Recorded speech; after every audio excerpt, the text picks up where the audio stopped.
नमस्कार. नवजीवन प्राथमिक विद्या मंदिर गांधीनगर या ठिकाणी मी डॉक्टर जयकृष्ण शिंदे आणि डॉक्टर मिनल बागवे मॅडमचं स्वागत करतो. हे आज आपल्या शाळेला भेट द्यायला आलेले आहेत. त्याचे खूप छान कारण आहे.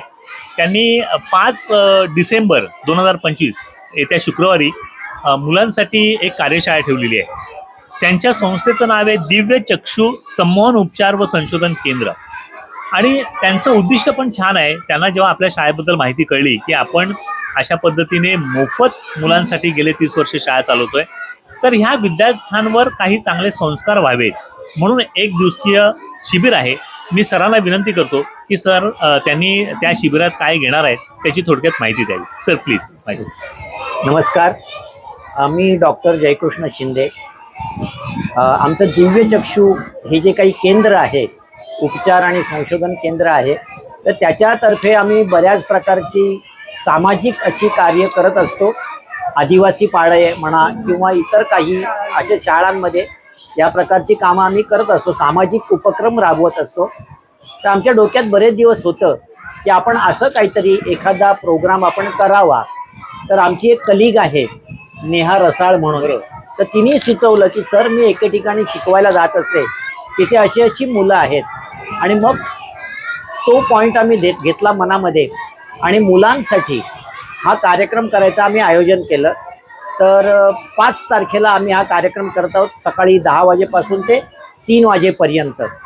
त्या ह्याच्यामध्ये आमच्या उपक्रमामध्ये आमचं उद्दिष्ट असं आहे की शाळा चालतात, शिक्षण दिलं जातं, त्याच्यामधून मगाशी सरांशी जसं बोलणं झालं तर हल्लीचं शिक्षण म्हणजे मार्क्स मेकिंग मशीन आणि त्यानंतर मनी मेकिंग मशीन एवढंच मुलांना घडवलं जातं.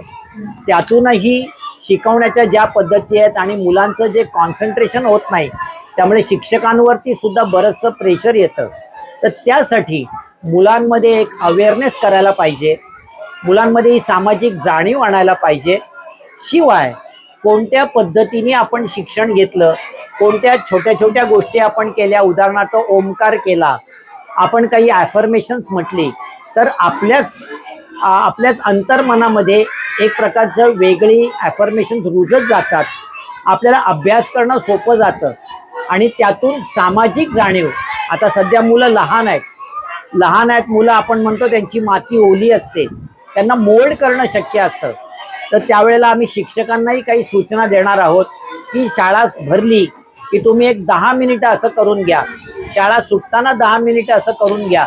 तो प्रोटोकॉल आम्ही त्यांना देणार आहोत आणि त्यामुळे मुलांमधनं एक चांगले नागरिक तयार होतील. याच मुलांमधनं फार मोठे मोठे IAS IPS ऑफिसर्सही तयार होऊ शकतात.